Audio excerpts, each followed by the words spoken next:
Today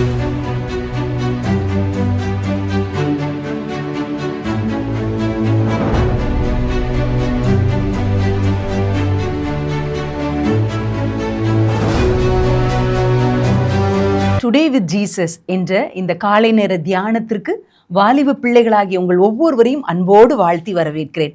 இது March மாதம். நிறைய பேர் எக்ஸாம் எழுதிட்டு இருப்பீங்க. குறிப்பாக இன்னைக்கு 10th எக்ஸாம் தொடங்குற நாள் இல்லை? எக்ஸாம் அப்படின்னாலே ஒரு சின்ன ஒரு பதற்றம், எவ்வளோதான் படிக்கிற பிள்ளைங்களா இருந்தாலும் ஒரு பயம் எல்லாம் இருக்கும். ஆனால் ஆண்டவர் இன்னைக்கு உங்களை பார்த்து சொல்கிறாங்க, பயப்படாதே, நான் உன் கூடவே இருக்கிறேன் அப்படின்னு சொல்லி உங்களை தைரியப்படுத்தி இன்னைக்கு எக்ஸாம் ஹால்குள்ளே அனுப்புகிறாங்க. அனுப்புகிற தேவன் உங்களை அனுப்பிட்டு அவர் வெளியே நிற்கிற தேவன்ல உங்கள் கூடவே வந்து உங்கள் டெஸ்கில் உட்கார்ந்து உங்கள் கையை பிடிச்சி எழுதி நல்ல மதிப்பெண்களை பெறும்படி ஆண்டவர் உங்களை ஆசீர்வதிக்க போகிறார். அதனால பயப்படவே பயப்படாதீங்க, சரிங்களா? இன்னைக்கு உங்களை உற்சாகப்படுத்தும் விதமா ஒரு உண்மையான சம்பவத்தை நான் சொல்ல போறேன். எரிக் லிட்டில் அப்படின்னு சொல்லி ஸ்காட்லாந்து தேசத்தை சார்ந்த ஒரு ஓட்டப்பந்தய வீரர் ஒரு அண்ணன் இருந்தாங்க. அந்த அண்ணன் எப்படின்னா எல்லாத்துலயும் ஆண்டவருக்கு முதலிடம், காட் ஃபர்ஸ்ட் அப்படின்னு சொல்லி ஆண்டவருக்கு முதலிடம் கொடுத்து வாழ்றவங்களா இருந்தாங்க. சண்டே ஆச்சு அப்படின்னு சொன்னா ஸ்கூல் பாடங்களை கூட படிக்க மாட்டாங்களாம், ஆண்டவருக்கும் அவருக்கு அடுத்த காரியத்தையும் தான் செய்வாங்களாம். அவங்க ஒரு சிறந்த ஓட்டப்பந்தய வீரரா மாறினாங்க. அடுத்து என்ன ஆச்சு தெரியுமா? 1924 பாரிஸ்ல நடந்த ஒலிம்பிக் போட்டியில அண்ணே 100 மீட்டர்ஸ்ல கலந்துக்கக்கூடிய ஒரு பெரிய வாய்ப்பு உங்களுக்கு கிடைச்சிச்சான்.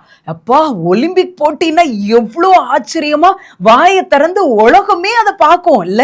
அப்போ ஸ்காட்லாந்து நாட்டின் சார்பா இந்த எரிக் லிட்டில் அண்ணே 100 மீட்டர்ஸ்க்கு ரெடி ஆனாங்க. இந்த 100 மீட்டர் ஓட்ட பந்தயத்திற்கான தகுதி சுற்று என்னைக்குன்னு அறிவிச்சாங்கன்னா சண்டேன்னு அறிவிச்சாங்க. உடனே எரிக் லிட்டில் மனசுல யோசித்தாங்க, சண்டே நோ, அது முற்றிலும் ஆண்டவருக்கு, காட் ஃபர்ஸ்ட் அப்படின்னு சொல்லி நினைச்சு சண்டே நான் ஓட மாட்டேன் அப்படின்னு சொல்லிட்டாங்க.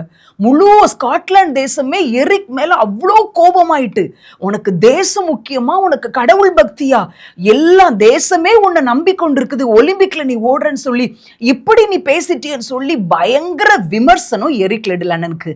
ஆனாலும் அண்ணே அசையவே இல்லை. 100 மீட்டருக்கான ஓட்டப்பந்தயம் நடந்து முடிஞ்சிருச்சு. எரிக் லிட்டில் அண்ணே ஓடல. ஆனா ஒரு வாரத்துல 400 மீட்டருக்கான ஓட்டப்பந்தயம் நடக்குதுங்கிற அறிவிப்பை பார்க்குறாங்க. அண்ணனுடைய உள்ளத்துல ஒரு யோசனை, ஏன் நம்ம இதுல ஓடி பார்த்தா என்ன அப்படின்னு யோசிக்கிறாங்க. எப்படி 100 மீட்டருக்கு ட்ரெயின் ஆனவங்க எப்படி 400 மீட்டருக்கு ஓட முடியும்? யோசிச்சு கூட பார்க்க முடியல. ஆனா அண்ணன் ரெடி ஆயிட்டாங்க. ஓட்டப்பந்தயத்துக்கு ஓடுறதுக்கு அந்த கிரவுண்டுக்குள்ள நிற்கும் போது யாரோ ஒருத்தர் ஓடி வந்து ஒரு சின்ன துண்டு பேப்பரை லிட்டில் அண்ணே கையில கொடுத்தாங்களாம். அதை திறந்து வாசித்து பார்த்தா 1 சாமுவேல் 2:30 அதில் எழுதப்பட்டிருந்ததான், என்னை கனம் பண்ணுகிறவர்களை நானும் கனம் பண்ணுவேன்.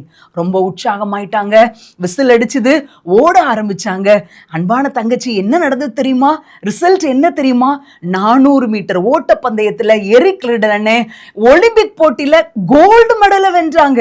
ஸ்காட்லாந்து தேசமே கைகளை தட்டுச்சு, மாத்திரல உலகமே அவருடைய வைராக்கியத்தை பார்த்துச்சு. பாரு, ஆண்டவருக்கு முதலிடம் கொடுத்து வாழ்ந்த அண்ணனுடைய வாழ்க்கையில நினைப்பதற்கும் வேண்டுவதற்கும் மேல ஆண்டவர் கிரியை செய்தார். பாத்தியா? உடனே நீ யோசிக்கலாம், அப்படின்னா அக்கா நாங்க சண்டேனா படிக்க கூடாதா, சண்டேனா எங்களுக்குரிய ஹோம்ஒர்க் எல்லாம் பண்ணக்கூடாதா அப்படின்னு சொல்லி நீ கேட்டா, புதிய ஏற்பாட்டுல அப்படி நமக்கு எதுவுமே கட்டளைகள்லாம் கிடையவே கிடையாது. அன்னை சட்ட திட்டங்கள் அப்படின்னு சொல்லி உள்ளத்துல வச்சது, அதை நம்ம எப்படி எடுத்துக்கலாம்னா, ஆண்டவருக்கு முதலிடம், காட் ஃபர்ஸ்ட், முதல் பிரையாரிட்டி ஆண்டவருக்கு தான் அப்படின்னு ஆண்டவர் மேல அன்னை வச்ச வைராக்கியம். இன்னைக்கு நீ இப்படி ஒரு சட்டத்தை ஃபாலோ பண்ணணும்னு நான் உன்கிட்ட சொல்ல வரல. ஆண்டவருக்கு முதலிடம் கொடுத்து உன் வாழ்க்கையை அமை. பரீட்சை நேரமா இருந்தா கூட முதல் 1/4 மணி நேரத்தை வேதம் வாசித்து ஜெபித்து உன்னுடைய படிப்பை நீ துவங்கு. ஒருவேளை இப்படி யோசிக்கலாம், ஒரு மரம் வெட்டி இருக்கிறாருன்னு வச்சுக்கோயேன், அவர் தன்னுடைய மரத்தை வெட்டுற ஆயுதத்தை ஒரு 5 மினிட்ஸ் 10 மினிட்ஸ் ஸ்பெண்ட் பண்ணி என்ன செய்வார், நல்ல ஷார்ப்பா அதை தீட்டிட்டு என்ன செஞ்சா மரத்தை வெட்டினா ஈஸியா மரத்தை வெட்டிடலாம். ஆனா அவர் யோசிச்சு, ஐயோ இந்த 5-10 நிமிஷம் எல்லாம் நான் தீட்டுறதுக்கு ஸ்பெண்ட் பண்ண மாட்டேன், அதுக்கு பதிலாக மரத்தை வெட்ட ஆரம்பிக்கிறேன் அப்படின்னு சொல்லி மரத்தை வெட்டினா என்ன ஆகும்? அவருடைய பிரயாசம் வீணாதான், ரொம்ப நேரம் எடுத்துக்கிட்டே இருக்கும். அவரோட கையெல்லாம் ஓங்கி ஓங்கி அடிச்சு வலிக்க ஆரம்பிச்சிடும், டயர்டா ஆயிருவாரு.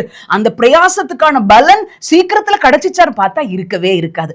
அதே போலதான் எப்படி ஒரு மரம் வெட்டி தன்னுடைய ஆயுதத்தை தீட்டுகிறானோ அந்த தீட்டுகிற நேரம் வீண் அப்படின்னு அவன் நினைக்கிறது இல்லையோ, அதே போலதான் என்னுடைய பாடங்களை எல்லாம் படிக்கிறதுக்கு முன்னாடி ஆண்டவரோடு நேரத்தை செலவிட. ஆண்டவரே, என்னுடைய பிரயாசம், என்னுடைய முயற்சி, என்னுடைய ஞானம் இதெல்லாம் ஒண்ணுமே இல்லப்பா.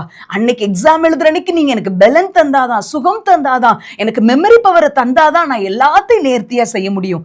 நான் என்னுடைய பிரயாசத்தை எல்லாம் நான் உங்க கரத்துல தர்றேன், நீங்க என்ன ஆசீர்வதிங்க, நீங்க என்ன பிளஸ் பண்ணுங்கன்னு சொல்லி நீ கேட்டான்னா நிச்சயமாய் ஆசீர்வதிப்பார்.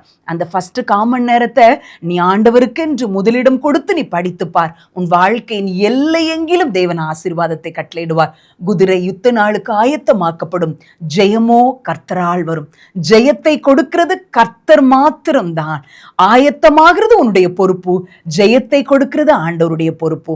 இன்றைக்கு மக்கா உன்னை வாழ்த்தி ஆசீர்வதிக்கிறேன். என் சகோதரியே, நீ கோடா கோடியாய் பெருகுவாயாக என்று சொல்லி மனதார ஆசீர்வதிக்கிறேன். படிக்கிறதுல உன்னுடைய விருப்பங்கள், உன்னுடைய ஆசைகள், உன்னுடைய ஃபியூச்சர், என்ன குரூப் எடுக்கணும், அடுத்து என்ன காலேஜ்ல போய் சேரணும், எந்த மாதிரி பாடத்தை நான் சூஸ் பண்ணணும், எல்லாத்தையும் ஆண்டவர்கிட்ட நீ கேட்டு கேட்டு செய்யி. உன்னுடைய வாழ்க்கை ஆசீர்வாதமா இருக்கும் என்பதுல சந்தேகமே இல்லை.